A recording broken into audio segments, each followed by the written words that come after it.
자, 오늘의 수업은요.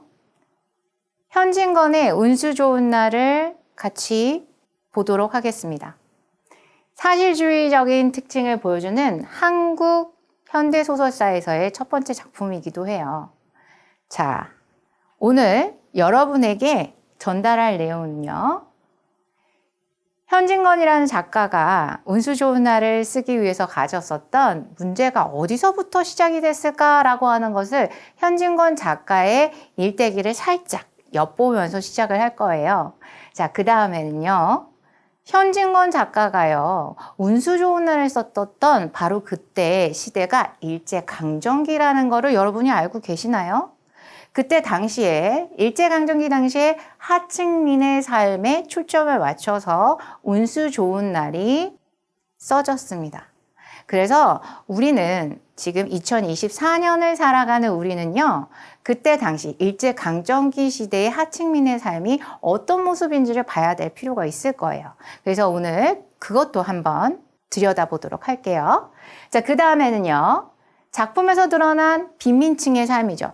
일제강점기 하에서의 빈민층의 삶의 특징에 대해서 보고 작품 속에서 구체적으로 콕 집어서 나타나는 빈민층의 삶이 어떤 모습인지를 보면서 현진건이라는 작가가 운수 좋은 날이라는 작품을 통해서 여러분과 소통하려고 했었던 것이 무엇인지를 1920년대의 현진건이라는 작가가 2024년에 살아가는 우리에게 무언가를 소통하려고 했었던 것인가를 조금 생각을 해보려고 해요. 그리고 마지막에는 선생님이 잠시 이어서 생각을 할 건데요. 여러분이 이제 IB 과정에서 I5를 준비를 할 때가 있어요. 그때는 글로벌 이슈하고도 같이 확장을 해서 생각을 해봐야겠죠. 그 점에서도 나중에 컨텐츠 부분이 다 내용 부분이 끝나면 살짝 언급을 하도록 하겠습니다. 자, 그 다음에요. 우리는요. 작가의 문제의식이 일제강점기 하에서 어떠한 것들이 주로 있었는지에 대해서 살짝 요약을 하고요. 그 다음 현진건의 운수 좋은 날을 좀 더 깊게 들여다볼 거예요.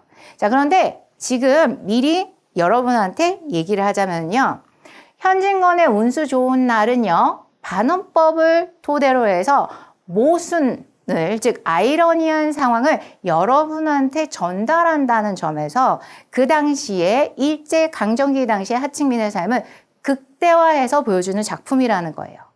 이 부분을 여러분이 현진건이라는 작가가 사실주의적으로 그때 당시의 하층민의 삶을 생생하게 묘사를 하는데 그 묘사를 할 때 그 처참함, 즉 하층민 삶의 처참함과 궁핍함과 곤빈한 삶이 어떤 것인지를 여러분한테 부각시켜서 보여주기 위해서 어떤 소설의 기법을 썼는지를 우리가 들여다볼 겁니다. 자, 그 다음에 사실주의적 특징이 드러나는 문장들이 무엇이고 그 특징의 요점, 주요 포인트는 무엇인지도 같이 보려고 해요. 자, 그러면 다음으로 넘어가 볼까요? 자, 보시면 작가 문제의식의 연원이라고 써놨죠?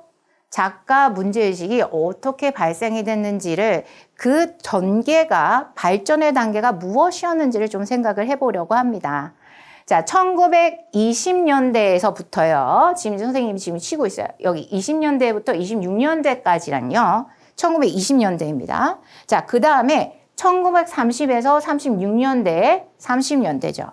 그 다음에 1940년대로 해서 자, 하나의 시대가 현진건이라고 한 개인의 삶의 시대가 세 가지로 특징이 지어집니다. 자, 어떻게 특징이 지어지는가 볼까요? 자, 일제강점기가 시작되는 바로 그 시점이죠. 두 번째 시점에 1930년대에서는요, 본격적으로 일제가 한국을 두고 내선일체의 정책을 쓰면서 한국의 문학을 억압하고, 언론도 억압해서, 어떻게 보면 자유롭게 표현할 수 없었던, 즉 한국 문학이라든가 한국 문화적인 활동, 그 다음에 한국에 있었던 지식인들이 자신의 의견을 자유롭게 표현할 수 없었던 시대라는 거예요. 그때 당시에 현진건의 삶이 어땠는지를 우리가 여기를 통해서 볼 수가 있죠. 자, 이제 봅시다. 1920년대에요. 현진건이라고 하는 이 개인은요, 조선시대의 조선일보 기자로서, 자, 조선시대가 아니죠? 일제강점기하예요. 일제강점기하에서 조선일보 기자로서 입사를 합니다. 자, 선생님이 이 부분에서 여러분한테 강조해서 얘기를 하고 싶은 것이 있어요. 문학이라고 하는 것은요, 여러분한테 형식은 달라질 수 있어요. 소설이 될 수도 있고요, 또 시가 될 수도 있습니다. 그 문학의 형식은 다르지만 그 작가는요, 글을 읽는 독자와 소통이에요. 소통을 하고 싶어요. 자신의 생각을 글을 읽는 사람이나 시를 읽는 사람에게 전달하여서 자신이 세상에 얘기하고 싶은 것을 독자에게 전달하고 싶어 하는 욕구에서 문학작품이 쓰인다라고 보시면 돼요. 그렇다라고 본다면 현진건이라는 작가가 하나의 개인으로서 삶을 살아가면서 어떤 문제의식을 갖게 됐는지를 우리가 여기서 더 심층적으로 들여다볼 수 있는 거죠. 그 다음 두 번째 포인트입니다.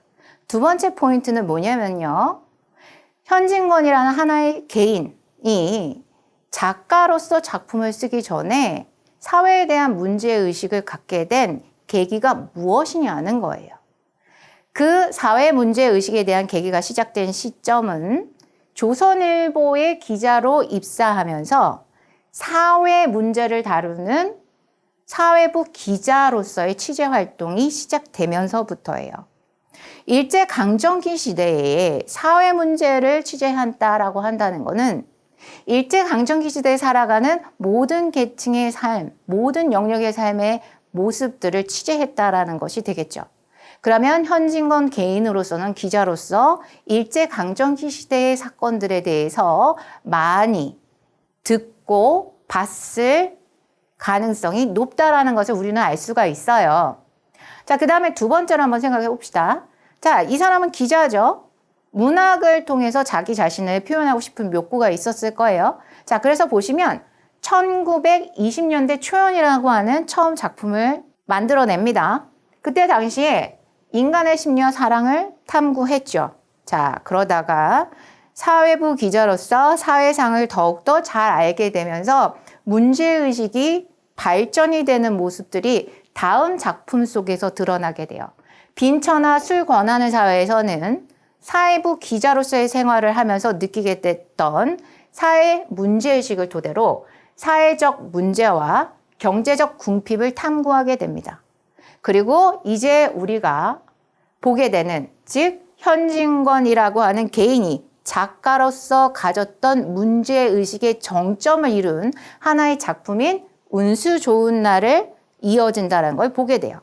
운수 좋은 날은요, 일제강점기 빈민의 삶과 아이러니를 묘사하고 있습니다.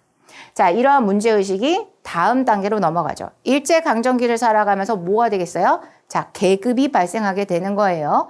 조선시대에 살았던 그 계급과 일제강점기 사회에서의 계급이 서로 그 계층의 구분들이 달라지고 그 계층별로 살아가는 모습들이 달랐을 거예요. 그거에 대한 문제의식이 민족적 현실과 계급 간의 갈등을 심층적으로 다루는 불로서 형상화됩니다. 여기서 주제적 특징으로서는 물질 문명의 부작용, 사회 모순을 비판하기 시작을 하는 거예요. 그 다음 1930년대로 들어오면서 일제가 한국의 언론 활동과 문학의 활동에 있어서의 통제가 강화되면서 현진건의 작품은 더 이상 많이 나오지가 않게 됩니다. 자, 다음으로 넘어가 볼까요? 자, 일제강점기의 빈민층의 삶을 우리가 좀 볼 필요가 있어요. 일반적으로 어떤 삶을 살았는지. 자, 오늘요, 저는 운수 좋은 날과 연관지어서요, 하층민의 삶에 대해서만 초점을 맞춰서 정의해서 여러분한테 전달을 하려고 합니다. 여러분은 2024년을 살아가는 사람으로서 현진건 작가가 남겨놓은 작품인 운수 좋은 날을 봤을 때요. 그냥 문자로서만 다가왔을 거예요. 그 시대에 현진건 작가가 살았던 그 개인의 직접 보고 들었던 것들이 어떤 것인지를 몰랐을 가능성이 있습니다. 그래서 오늘 여러분에게 정리를 해서 먼저 일제강점기에 현진건의 운수 좋은 날에 나오는 하층민의 상과 연관지어서 정리한 부분을 같이 나눠보려고 해요. 자, 여기서 보시면 주거환경을 봅시다. 주거환경이라고 하는 거는 상당히 중요해요. 왜 중요한가요? 주거환경이 안정되고요. 풍요로운 곳에 사는 사람과 그리고 매 하루 살아가기 힘든 운막촌에서 추위에 떨거나 더위에 지쳐서 살아가는 삶을 우리가 대조해서 생각을 한번 해볼까요? 그 사람들이 보는 세상은 서로 각자 다를 거예요. 경험도 다를 겁니다. 자, 여기서 보시면 그 특징이 드러나죠? 빈민층의 삶은 어떤 특징들이 있나요? 정해진 정주 여건이라고 그러죠? 정주 여건이라고 하는 거는 뭐예요? 생계를 이어나갈 수 있는 안정된 기반으로서의 어떤 주거가 마련되는 여건을 얘기를 하는 거예요. 근데 여기서 보시면 하층민의 삶의 특징은 어떻게 돼요? 딱 정해져 있지 않은 거예요.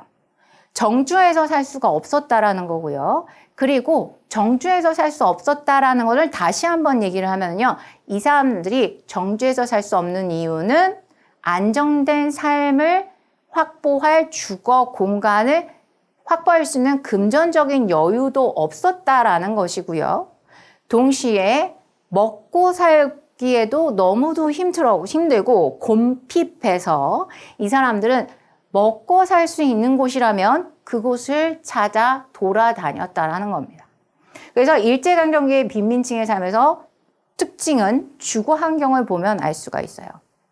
안정된 삶을 살 수 없었고 매 하루가 어떻게 돼요? 먹고 입고 쉴 곳마저도 딱 정해져 있지 않은 불안정한 삶을 살았다는 것을 우리는 알 수가 있습니다. 그 다음 경제활동을 볼게요. 자, 경제활동을 통해서 돈을 많이 벌었다면 뭘 할 수가 있을까요? 우리는요, 집을 살 수가 있잖아요.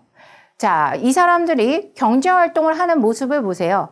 보시면 돈을 모을 수 있는 상황에 가능한, 돈을 모을 수 있는 것이 가능한 어떤 일자리였는지를 여러분이 한번 생각해 보시라는 거예요.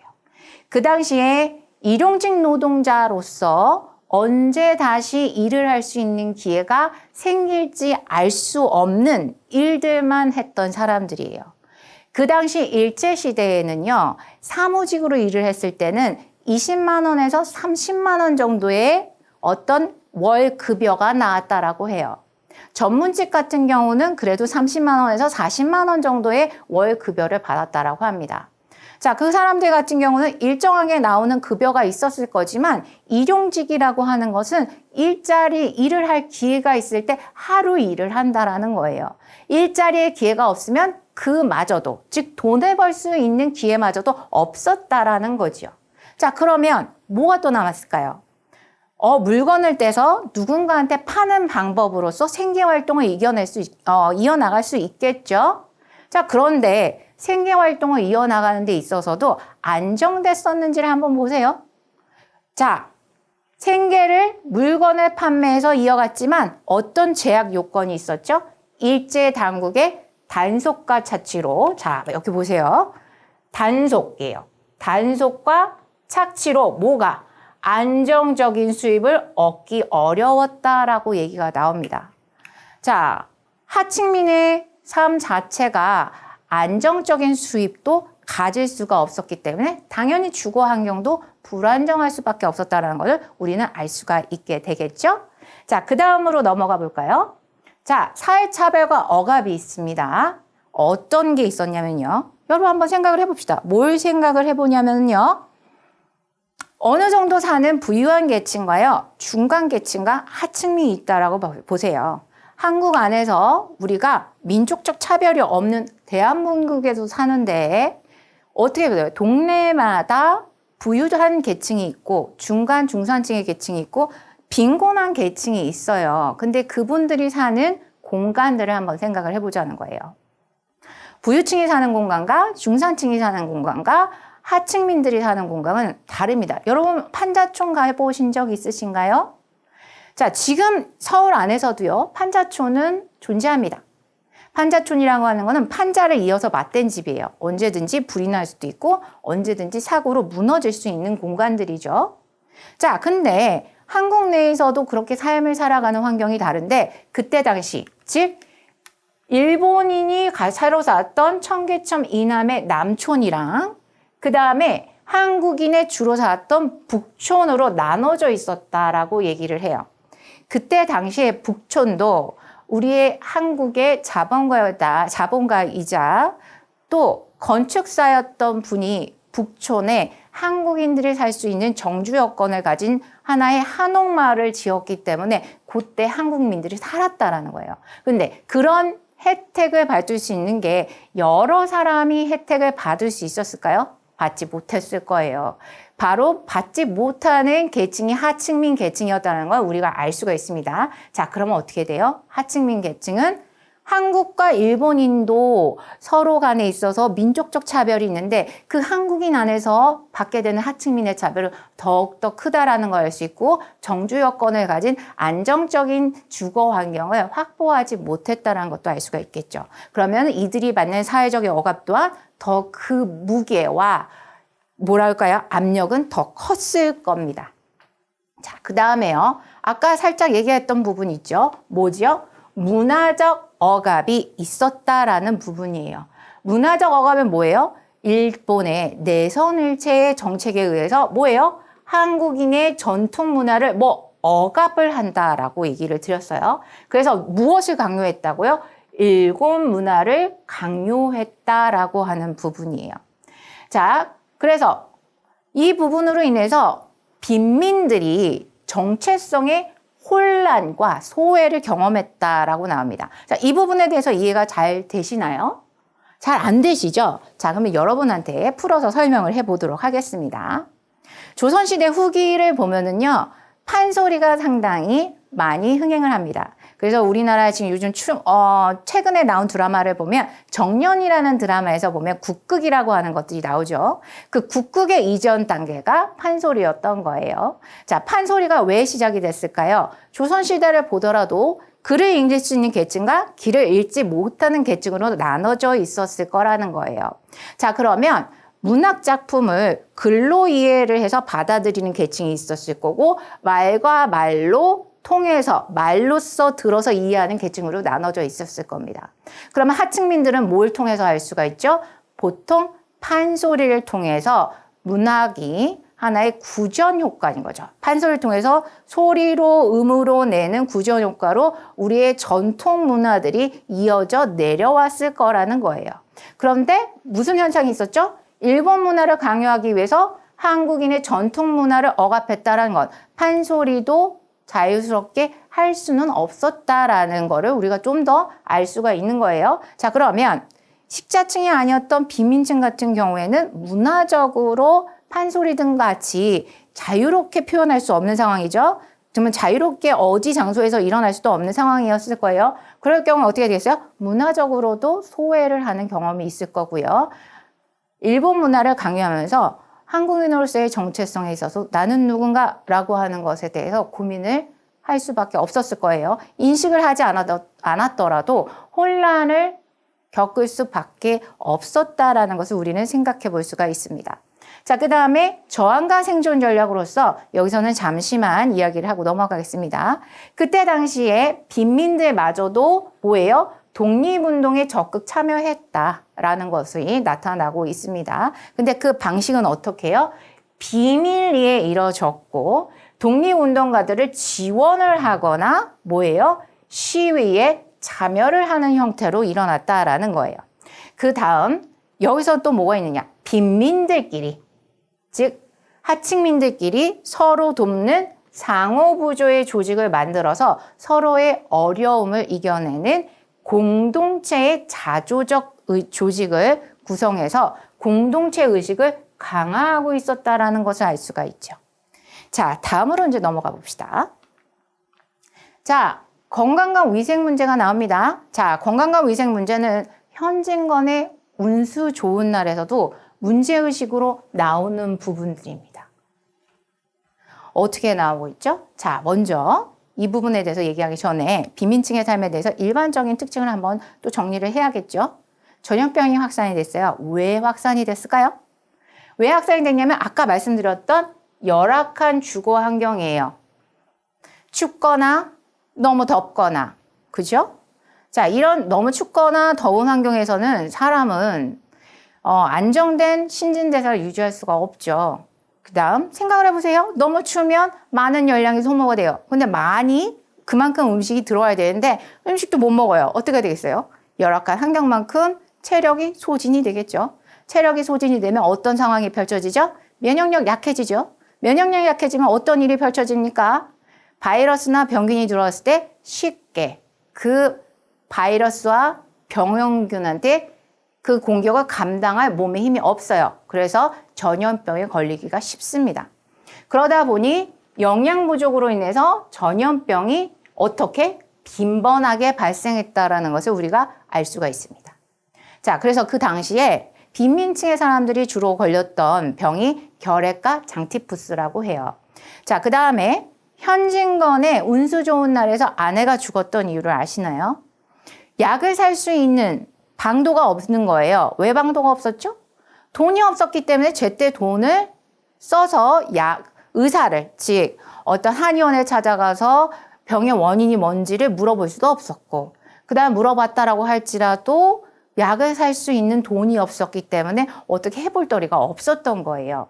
자, 그때 일제 당시에는 한의학도 있었지만 서양의학도 있었겠죠. 여러 의학이 있었겠지만 어떤 거예요? 그 빈민들한테는 한의학이든 서양의학이든 의료 서비스를 이용할 수가 없는 거예요. 돈이 없잖아요. 하루 벌어서 하루 먹고 살기 자체가 너무 힘들었던 거예요. 그러다 보니 의료 서비스의 혜택을 받지 못했더라. 지금 우리와는 달라요. 우리는요, 한국에 있는 국가에서 하도 의료보험이 제도가 잘 돼 있어가지고 의료보험을 통해서 우리는 가면 기본적인 병치료를 즉시 받을 수는 있습니다. 근데 그때 일제강점기에는 우리의 지금 현재의 의료보험 제도처럼 체계적으로 약을 진단을 받고 약을 받을 수 있는 체계가 없었다라고 하는 걸 여러분이 생각을 해보세요. 거기라면 돈밖에 남지 않죠? 돈이 있어야 진단을 받고 약을 살 수 있는 거예요. 그럼 하층민은 돈도 없어요? 그럼 어떻게 되겠어요? 바로 자신만이 가지고 있는 민간요법에 주로 의존할 수밖에 없겠죠. 자, 그 다음에 일제강점기 빈민층의 삶으로서는 뭐예요? 문맹률이 낮습니다. 왜요? 교육기회가 부족해요. 문맹률이 낮아서는 아니겠죠. 하루 벌어 하루 먹고 살기가 힘들기 때문에 교육을 받을 시간마저도 없었던 어린이들이 더 많았다라는 사실을 우리는 알 수가 있습니다. 자, 그러다 보니 어떤 거예요? 문맹률의 증가로 이어졌고 동시에 글을 읽을 수가 없어요. 그러면 안정적인 직업을 찾기에도 힘들겠죠? 그러다 보니 사회적 이동의 기회도 제한이 됐더라. 한번 빈민층이 되면 그 사회적 이동이 쉽지 않았다라는 사실을 우리는 이 상황을 보고 알 수가 있는 겁니다. 자, 빈곤지 식민지의 경제. 자, 이제 보면은요. 자, 여기서는요. 작품에서 드러난 빈민층의 삶을 우리가 좀 볼 거예요. 현진건이라는 작가가 앞서 말했었던 것처럼 일제시대 때 강점기의 삶에서의 사회 부조리, 사회 문제를 다루기 위해서 작품 속에서 쓰는 어떻게 보면 이야기 소재들이 있습니다. 물론 아내의 죽음에 대해서 얘기를 하긴 하지만 아내의 죽음의 원인이 어떤 것에서부터 비롯되는지를 보여주기 위해서 쓰는 것이 있는데 그것이 바로 조밥이라고 하는 거예요. 이 조밥이라고 하는 거는 현진건 작가가 쓰는 이유가 있죠.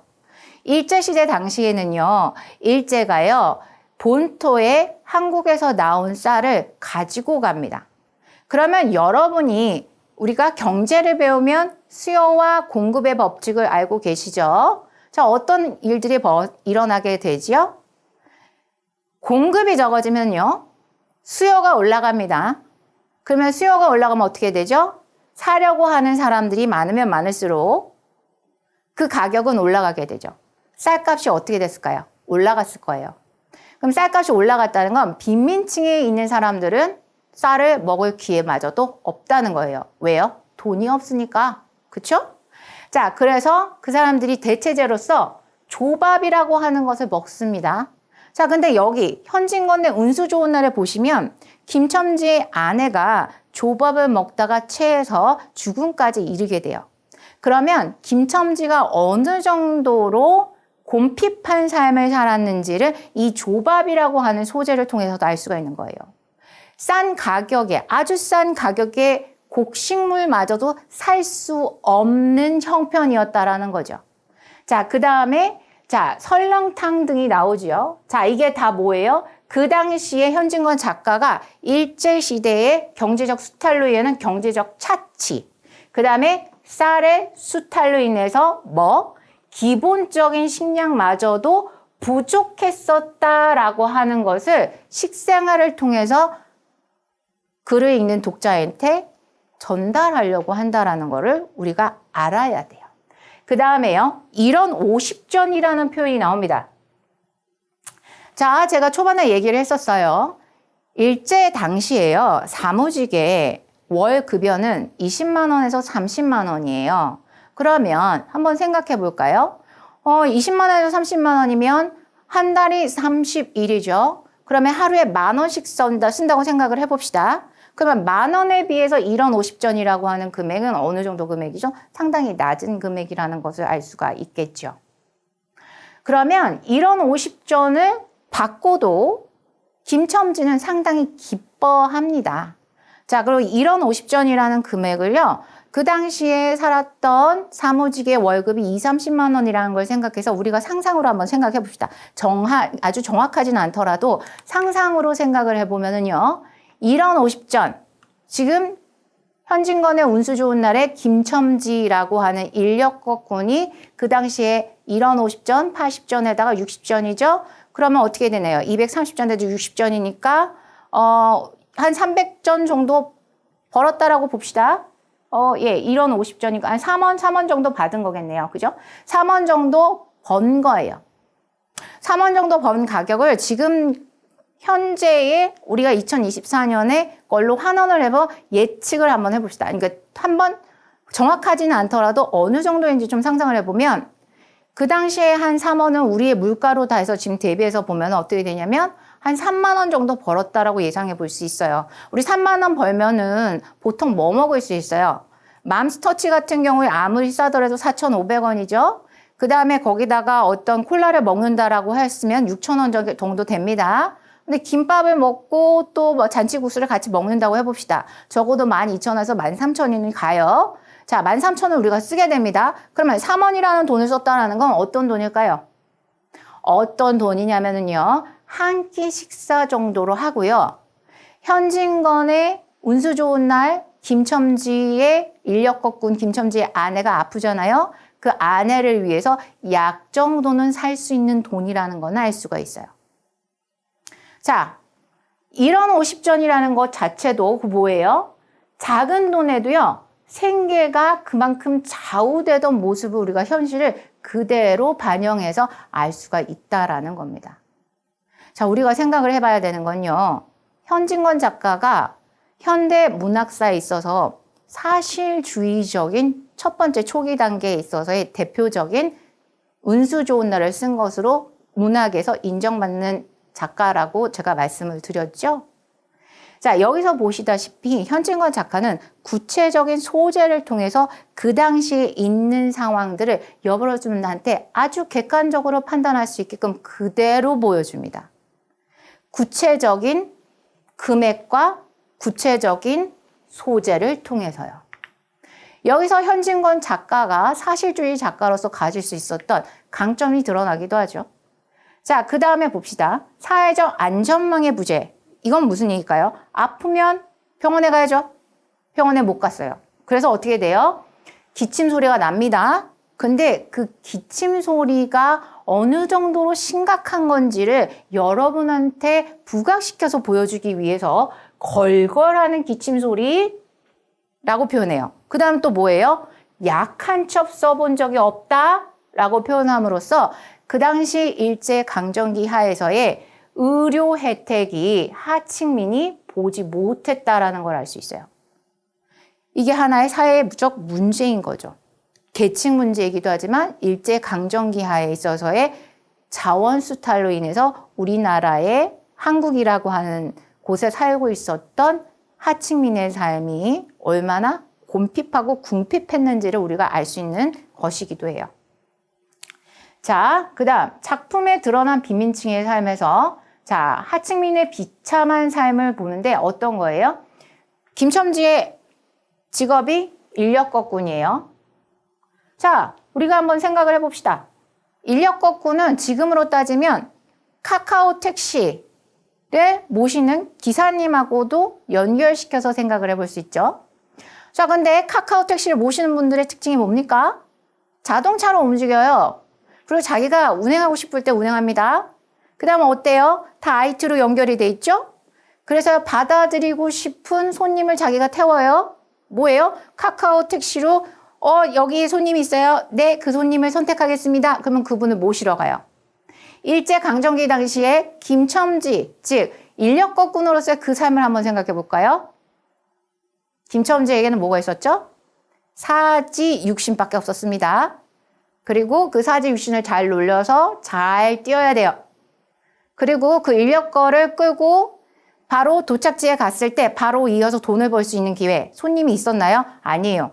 손님한테 호객행위를 해야 되는 수밖에 없었어요. 근데 그 호객행위도 성공을 하나요? 성공하지 못하죠. 자, 지금 카카오 택시를 모시는 기사분과 인력거꾼인 김첨지의 삶을 대조해 보세요.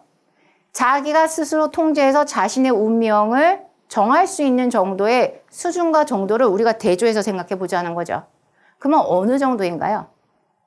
김첨지는요, 하층민을 살면서 자기가 스스로 운을 만들어 나가는 게 아니라 운을 만들어 나간다고 할지라도 그날의 운수에 따라서 돈을 버는 기회가 생기거나 생기지 못하거나 하는 삶을 살았다는 걸 우리는 알 수가 있습니다.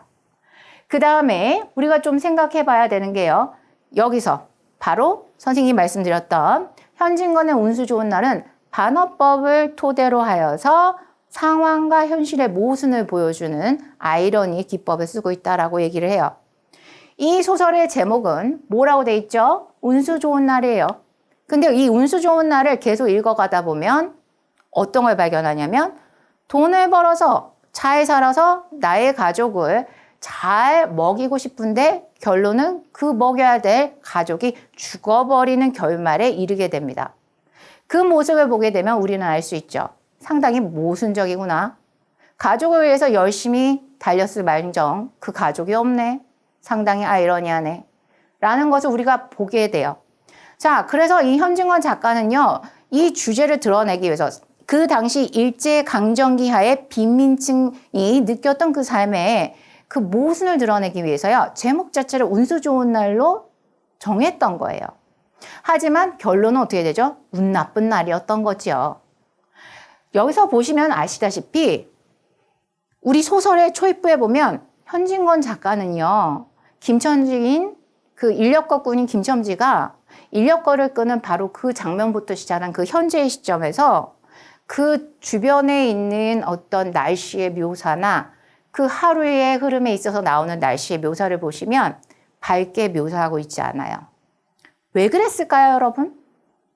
운수 좋은 날이 아니라 운수 나쁜 날이었다라는 것과 함께 빈민층에 있었던 하층 계급에 있었던 인력거꾼이 김첨지의 삶 자체가 상당히 고단한 삶이었다라는 걸 보여주는 거예요. 동시에 우울한 분위기를 조성하면서 그 당시에 서민들이 겪었던 지속적인 고통이랑 비극을 짝 날씨를 통한 상징적으로 묘사를 시도해 주고 있는 거죠. 여러분에게. 자, 그 다음에 가부장제와 가족이라는 걸 이제 보시면, 자, 그 당시에 김첨지가 어떤 역할을 했죠? 가장의 역할을 했습니다. 경제적인 활동을 해야 돼요. 근데 하루하루 사는 것이 너무 벅차요. 그러다 보니 가족 간에 있어서의 서로 어떤 감정을 느끼고 있고 어떤 어려움을 느끼고 있고 상세하게 얘기를 할 수가 없습니다. 그래서 아내가 아팠을 때도요. 그 하층민의 삶의 말투 그 자체를 그대로 현진건이라는 작가는요. 김첨지라고 하는 주인공을 줘서 그대로 여러분한테 보여줍니다. 뭐예요? 무슨 년이라고 얘기를 하죠. 그게 일상의 하층민의 삶에 있어서 일어나는 대화의 방식이었던 거예요. 아마 지금 이 동영상을 보고 있는 우리 학생들 분들도 각자가 다를 텐데요. 아마 잘 관찰을 해보세요. 살아가는 계층에 따라서 말을 하는 말투와 사람과의 상호작용이 다르다라는 걸 알 수가 있죠. 여유롭게 사는 사람들은요, 더욱더 사람들을 배려하는 게 몸에 배어있는 연습이 잘 되어 있습니다. 그러나 하루하루 살아가기가 힘든 사람들은요, 보통 보시게 되면은, 보통 그분들이 성품에 따라서 다른 거긴 하지만요, 마음의 여유가 없어지면 다른 사람을 배려할 수가 없어요. 그러다 보니까 이 김첨지가 아내에게, 즉 아픈 아내에게 욕을 하는 장면을 보면 그만큼 김첨지가 가장으로서의 책임감을 느끼고 있지만 그만큼 생계를 이끌어가는 가장으로서의 마음의 여유, 삶의 여유가 없다라는 것도 알 수 있고 아내를 하대하거나 아내를 미워하는 게 아님에도 불구하고 너무 살아가는 게 힘들다 보니까 갈등의 요소로서 상당히 거친 말투로 아내를 대하고 있다는 것을 알 수가 있었죠. 자, 그 다음으로 넘어가 볼게요. 자, 그러다 보니요. 작가가 문제의식이 일제강점기사에서 사회상에서 작가의 문제의식이 보통 운수 좋은 날이 대표적인 얘기긴 한데요. 공통적으로 흐르는 문제의식을 갖게 됩니다. 사회적 빈곤과 계급 문제, 일제강점기 사회의 부조리, 전통적 가치와 가족 해체, 민족의식과 식민지 현실, 인간 소외와 도덕적 타락, 언론과 사회적 책임에 대해서 문제의식을 갖고 처음 도입부에 여러분한테 말씀드렸듯이 그 작품 활동을 계속 이어지면서 자신의 사회에 대한 일제강점기 사회생에 대한 문제의식이 확장되고 발전되었던 거죠. 그 중에 정점이 여러분이 지금 보고 있는 사실주의 특징을 보여주는 소설 현진건의 운수 좋은 날인 겁니다. 자, 그래서 이 운수 좋은 날의 배경을 알았다면 이제 현진건이라는 작가가 여러분과 소통함으로써 여러분에게 전달하고자 하는 내용을 충실하게 전달하기 위해서 어떤 기법을 썼는가를 좀 보고 판단을 해야 되겠죠. 그런데 이거를 얘기하는 순간 여러분들은 궁금할 수 있어요. 왜 굳이 소설을 그냥 흐름대로 읽으면 되지? 왜 이런 복잡한 걸 다 생각을 해야 할까? 자, 작가가는요, 소설을 쓰거나 시를 쓸 때요, 단어 하나의 선택이나 단어 나열이나 주어 동사, 즉 주어 서술의 나열을요, 그냥 하지 않습니다. 다 계획적이고요, 의도적이에요. 어떤 의도요? 독자와 소통하기 위해서, 즉 독자와 소통한다는 건요, 소설이나 시라고 하는 언어적 매개체를 통해서 그 표현법을 달리하여서 자신이 전달하고자 하는 의도를 극대화시키려고 하는 의식, 즉 의도적인 생각을 가지고 작품 활동을 한다라는 거예요. 그렇기 때문에 우리가 현진건의 운수 좋은 날이라고 하는 소설을 보는 순간 왜 운수 좋은 날이고 실제로 운수 좋은 날이었나? 운수 좋은 날이 아니었다면 왜 어떤 점에서 운수 좋은 날이지 않을 수밖에 없었지? 라고 하는 거에 의문점을 가지고 생각을 해봐야 되는 겁니다. 자, 이제 여기서 보시면 이 소설의 흐름을 보면요. 현재 시점에서부터 먼저 시작을 하게 됩니다. 현재 시점에서 인력거꾼 김첨지가 바로 경험하는 에피소드, 하나의 사건들요. 쭉 시간의 순서의 나열대로 쭉 흘러가고 있어요. 그래서 여기서 특징적인 게 하나가 있습니다. 뭐가 특징적이냐면요. 과거의 회상이 나와요. 즉, 인력거꾼으로서 오늘 인력거를 끌기 전에 아내와 겪었던 상황들이요. 인력거를 끄는 바로 그 과정에 들어간다는 거예요. 그래서 과거 회상으로서 아내가 나가지 말라고 만류했던 상황이요. 바로 첫 손님이 나타났을 때 같이 들어가고요. 그 다음에 아내가 조밥을 먹고 체한 어떤 사연이요. 세 번째나 두 번째 손님이 왔을 때 들어갑니다. 자, 그 다음에 술집에선 여학생 기생의 거절 일화가 중간에 들어가고요. 여러분, 작가가요, 3인칭 전지적 작가 시점으로요, 원래 3인칭 전지적 작가 시점 특징 아시죠? 관찰자 시점에서요, 과거와 현재를 오고 가면서 인물의 심리적인 것도 신처럼 다 이렇게 보고 있는 거예요. 왜 작가가 3인칭 전지적 작가 시점을 썼는지, 왜 액자식 구성을 했는지를 우리가 좀 생각해 볼 필요가 있다는 겁니다. 한번 생각을 해볼까요? 여기서 아내가 나가지 말라고 만류하고 오늘은 나가지 말아요 라고 얘기를 하는 거는요. 자, 생각해 보세요. 인력거군으로서 김첨지가 어떤 생계활동을 하고 있어요. 집중을 할 수 있는 상황이었을까요? 집중할 수 없는 상황이라는 거를 우리가 알 수가 있죠. 이 인력거군 김첨지에는 마음의 심적 부담을 가지고 생계활동을 이어갈 수밖에 없었던 거예요. 그리고 동시에 그 마음가짐, 그 다음에 그 절박함도 우리가 객관적으로 알 수가 있습니다.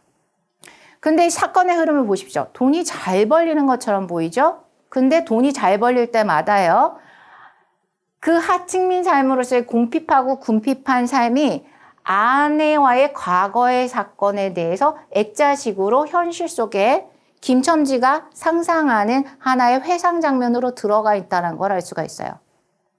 자, 작가는요, 이런 액자식 구성을 선택한 이유가 크게 두 가지가 있어요.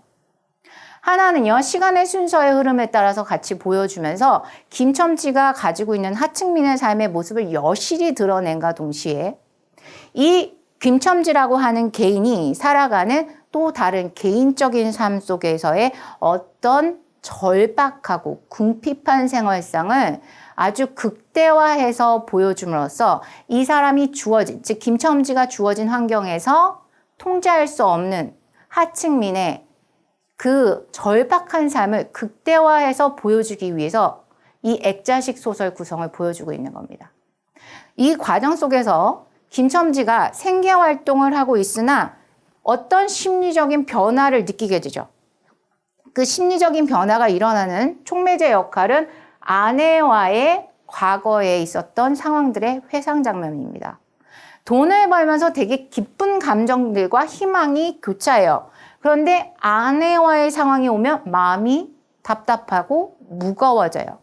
답답하고 무거워지는 이유는 현진건의 좋은 날을 읽어보신 분은 아실 거예요. 왜였죠?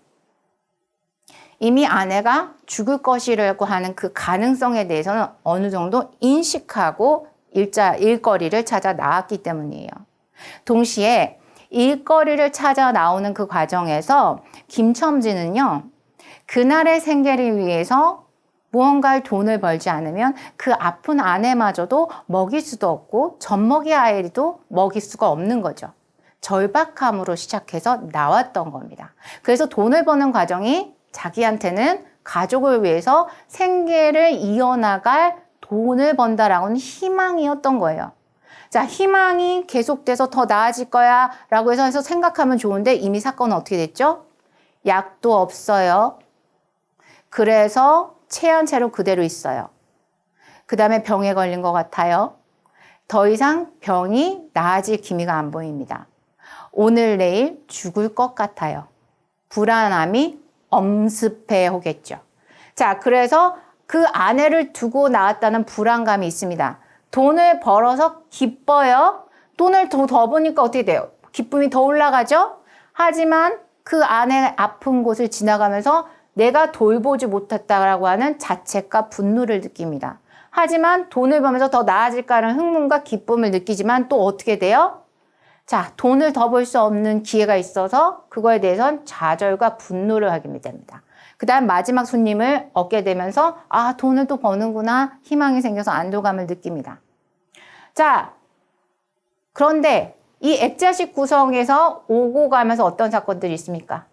이 모든 흐름이 올라가면서 김첨지가 손님들을 데리고 다닐 때 그 아픈 아내가 있는 집을 지나가곤 합니다. 근데 그냥 갔나요? 아니에요. 머뭇머뭇거렸죠? 아픈 아내가 신경 쓰였던 거예요. 살아있나? 생명의 기미는 있나? 라고 하는 걸 생각했던 거예요. 근데 상황은 어땠어요? 실제로 죽었을 상황이 더욱더 커져가는 상황이라는 걸 우리는 3인칭 정지적 작가 시점에 작가가 묘사해 주는 것을 가지고 우리가 알 수 있었던 거예요.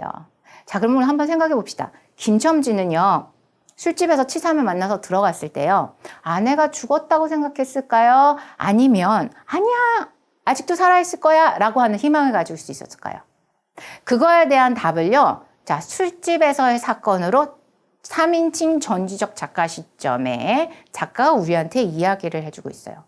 사건 기억나세요? 어떤 사건이 있었죠?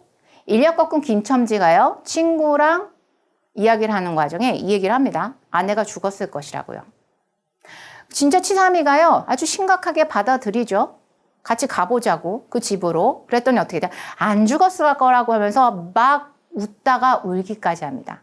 그 장면을 보면요, 여러분은 어떻게 돼요? 그 김첨지가 말로는 여러분한테 얘기를 하지 않고 있지만 우리가 관찰하면서 알게 되죠. 저 사람 상당히 불안하네. 아주 히스테리를 부리고 있구나. 라고 하면서 이 사람이 엄청난 심리적으로 어떻게 돼요? 불안감을 가지고 있다는 걸 알 수가 있어요. 자, 이 불안감을 다시 한번 깊게 들어가면 뭘까요? 내가 의식으로서는 알고 있어요.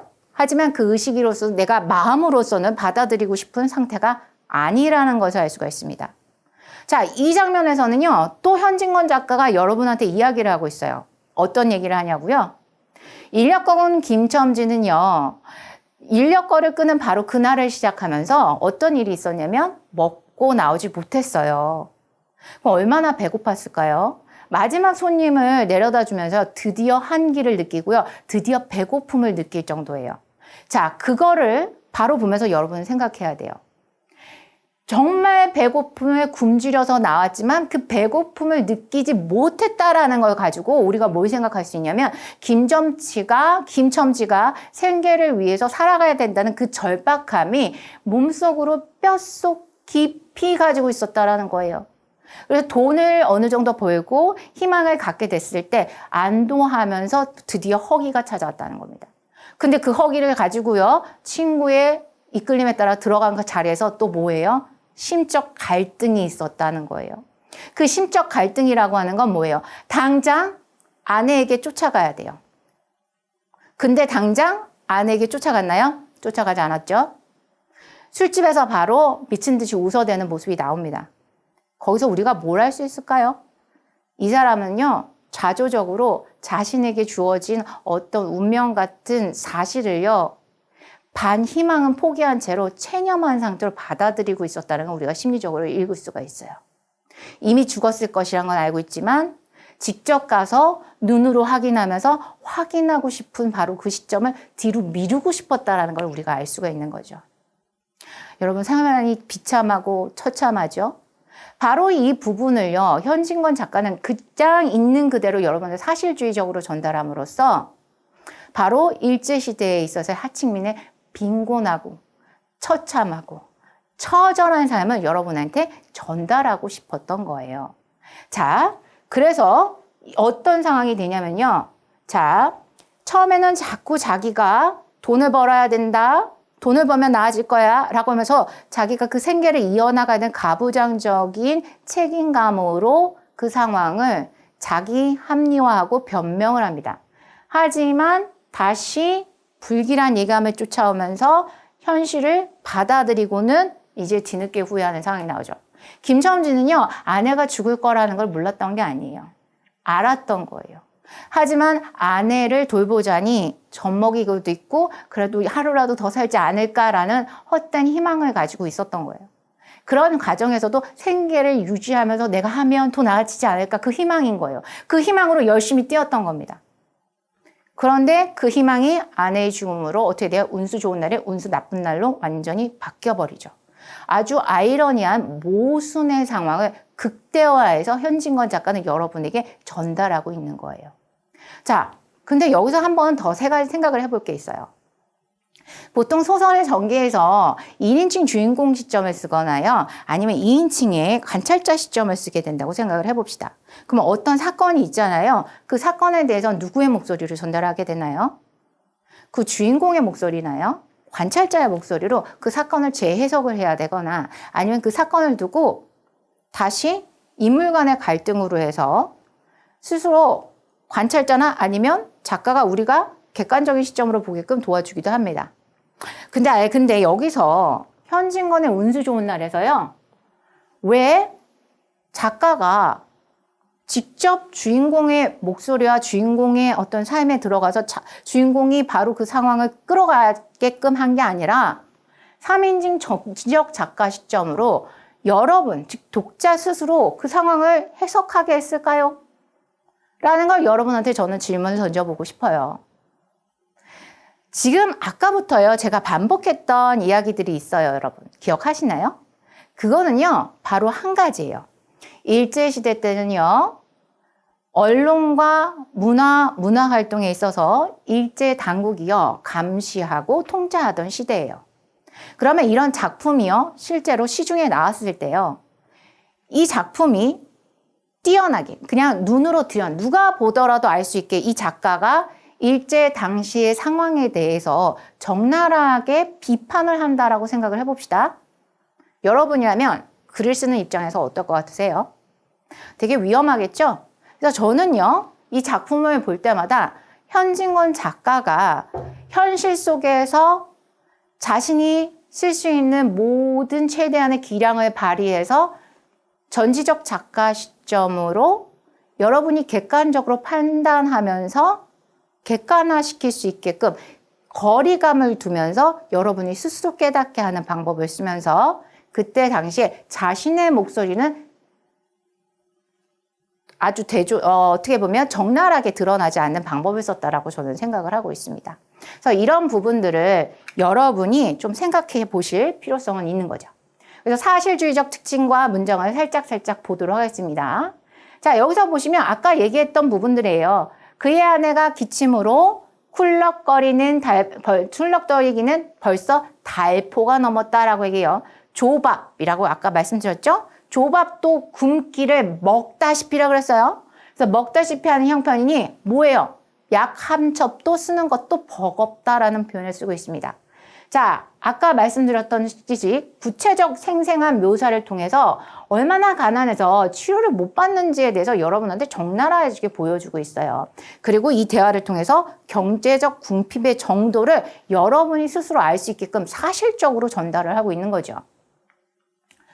자, 그 다음에요. 반어법을 통한 아이러니를 여러분한테 전달하고 있습니다. 운수 좋은 날이 결국은 끝은 어떻게 냈네요? 운수 아주 나쁜 날로 끝이 났죠? 그래서 이러한 비극적 현실은 삶의 아이러니, 즉 모순을 극대화하고 있습니다. 그 모순이라는 건 뭐예요? 생계를 위해서, 생계활동을 위해서 밖으로 나가서 열심히 생계활동을 하고 있으나 그 생계활동이 원래 본질적인 목적이었던 뭐였어요? 가족의 행복과 안위를 위해서 쓰였나요? 못 쓰였죠. 모순입니다.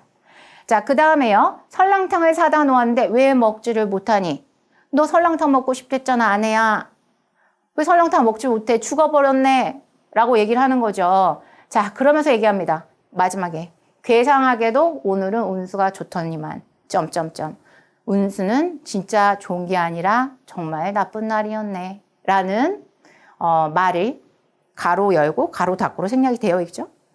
자, 그래서 여기서 나옵니다. 김첨지가 운수 좋은이라고 외치지만 결국은 아내의 죽음으로써 비극적 결말로 대비되는 상황, 모순적인 상황이 벌어지죠. 물질적 성공과 인간적 공통은 상반되게 전개된다는 거예요. 자, 좀 어렵게 쓰였어요. 하지만 뭐라고 했어요? 생계를 위해서 돈을 벌지만 그 생계를 위해서 돈을 버는 목적이 뭐예요? 가족이 아니란 말이에요. 근데 그 가족의 아니가 어떻게 돼요? 망가졌네요. 인간적 고통이에요. 이게 상반되게 이 소설 속에서 그려졌다는 겁니다. 자, 아까 살짝 여러분한테 언급했죠? 뭐라고 했어요? 에이 오라질년, 조랑복은 할 수가 없어. 못 먹어서 병, 먹어서 병, 어쩌란 말이냐 라는 얘기가 나오죠. 자, 여기서 뭐예요? 그때 당시에 하층민의 삶에서 일상적으로 나오는 대화체를 그대로 차용해서 썼다라는 거예요. 그래서 실제로 현실적으로 이런 상황들이 일어나고 있다는 걸 여러분한테 전달하고 있는 겁니다. 자, 상당히 거친 말투를 써서 동시에 뭐예요? 자, 여러분의 부모님을 보세요. 요즘 시대는 어떤 시대예요? 아내에게 이런 욕을 하면 어떻게 돼요? 언어폭력입니다. 우리는 지금은 인권을 되게 소중히 여기는 시대에 살고 있거든요. 근데 그때 당시는 뭐예요? 기본적인 인권 상황도 어떻게 보면 보장이 되지 않은 상황이에요. 그럼 하층민의 상은 어땠어요? 더 심하겠죠. 자, 그러다 보니까 이 사람들의 삶 자체가 상당히 거칠어요. 마음에 여유 없습니다. 말투가 고울까요? 거친 말투 쓸 수밖에 없어요. 그래서 얼마나 김첨지가 여유가 없는 삶을 살았는지를 이 말투를 통해서 우리가 알 수가 있고요. 그때 당시에 언어를 그대로, 하층민의 언어를 그대로 사용해서 그때 당시 시대와 계급의 특성도 드러나게끔 그대로 묘사를 하고 있습니다.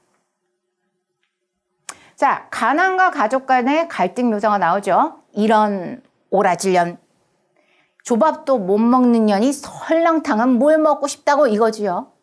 또 처먹고 지랄병하게. 자, 여기서 보시면은요, 상당히 어떻게 보면 선생님은요, 이 과정에서 보면 되게 많은 감정을 읽어요. 어떤 감정을 읽었냐면요, 속상한 거예요.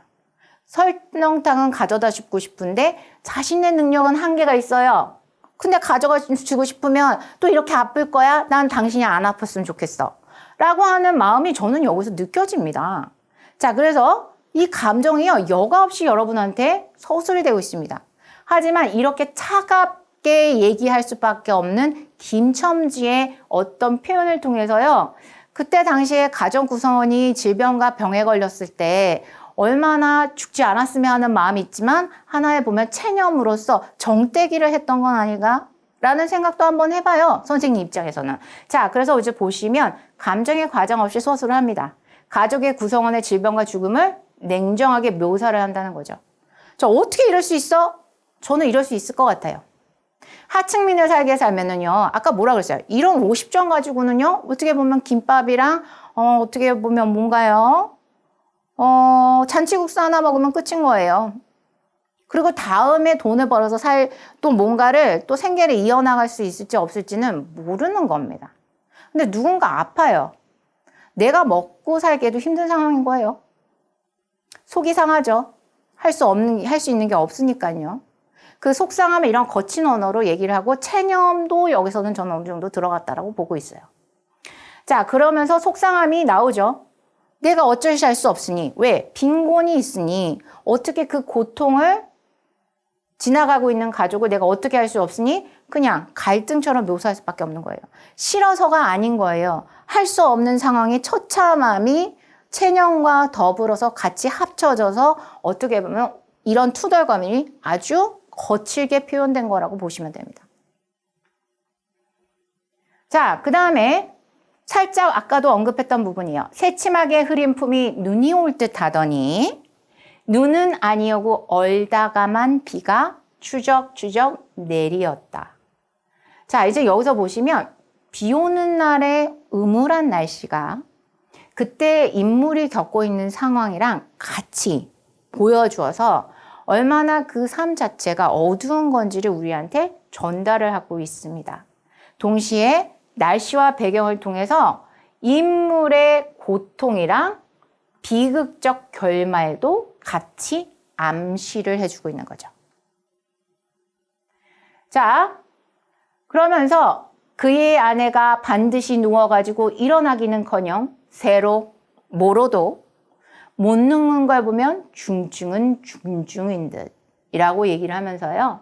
구체적으로 묘사를 해줌으로써 독자로 하여금 그 당시의 인물의 상황이 어떤 건지 상상하게 그대로 묘사를 해줍니다. 그것도 어떻게? 생생하게. 자, 상세하게 아주 행동 묘사를 해주기 때문에 반드시 누워도 못하고 세로도 모로도 못 눕는다는 건 그만큼 몸의 상태가 아주 안 좋다는 거예요. 뒤척일 수도 없는 상황인 거죠. 뒤척인다고 해도 자주 바꿔야 되는 거예요. 왜 바꿔야 됐을까요? 소설 속에서 나오면요, 그 아내의 모습이 통통한 기가 있었나요? 통통한 기가 없어요. 뼈만 남은 상황입니다. 그럼 모로도 세로도 못 놓는다는 건 뭐예요?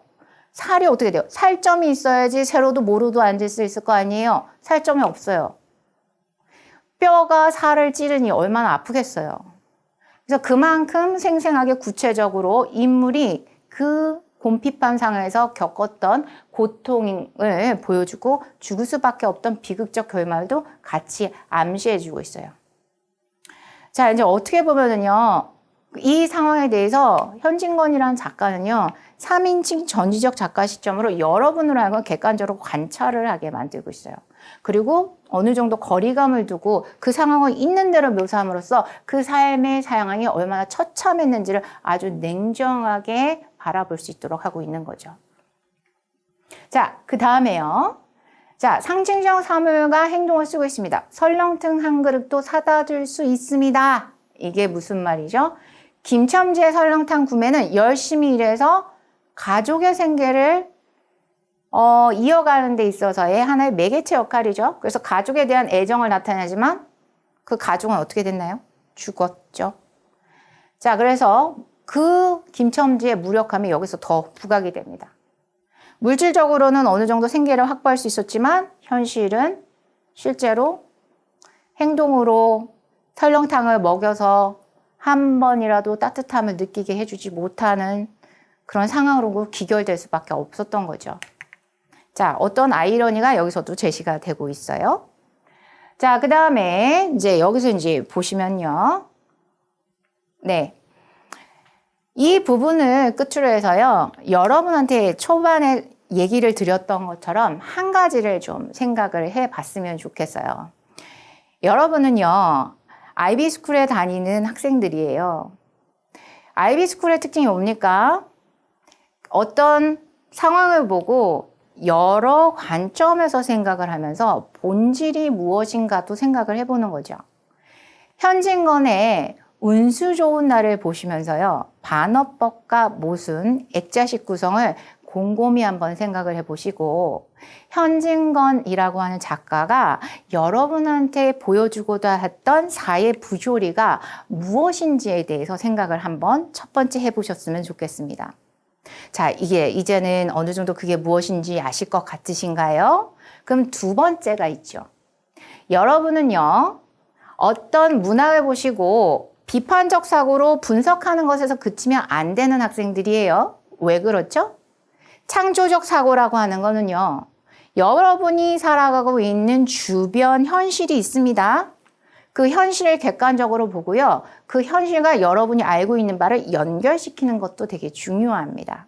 그러면 현진건의 운수 좋은 날이 1920년대의 일제강점기의 사회상을 드러내고 있지만 우리 지금 2024년을 살아가고 있는 우리의 삶에서 적용할 게 없을까요? 선생님은 있다라고 봅니다. 이 부분이 어디랑 연결되죠? 바로 글로벌 이슈와 관련되는 거죠. 여러분은요, 지금 현재 자본주의 사회, 자유시장 경제의 자본주의 사회에 살고 있습니다. 글로벌 이슈에서 주로 많이 다뤄지는 일반적 이슈가 뭔가요?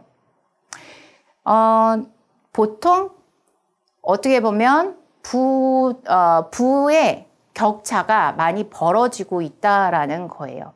부의 격차가 실제로 벌어지고 있다는 사실은 수많은 경제학자들이 연구를 하고 있는 상황이고요.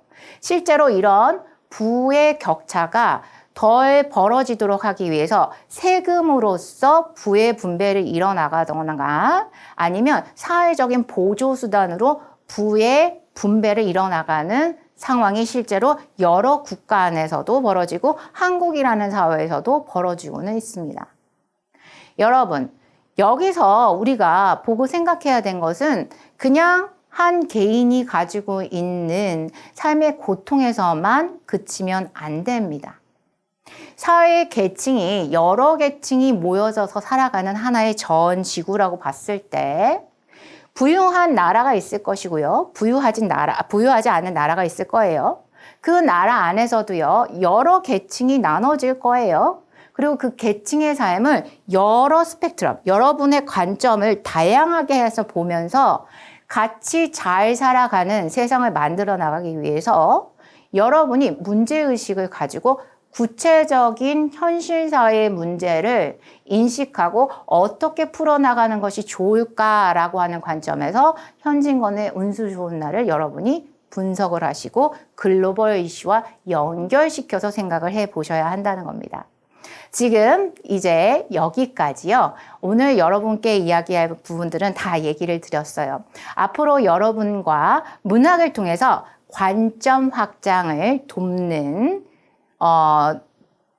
사람으로서, 선생님으로서, 강사로서 여러분과 함께할 IB Korean 최태경 강사였습니다. 감사합니다.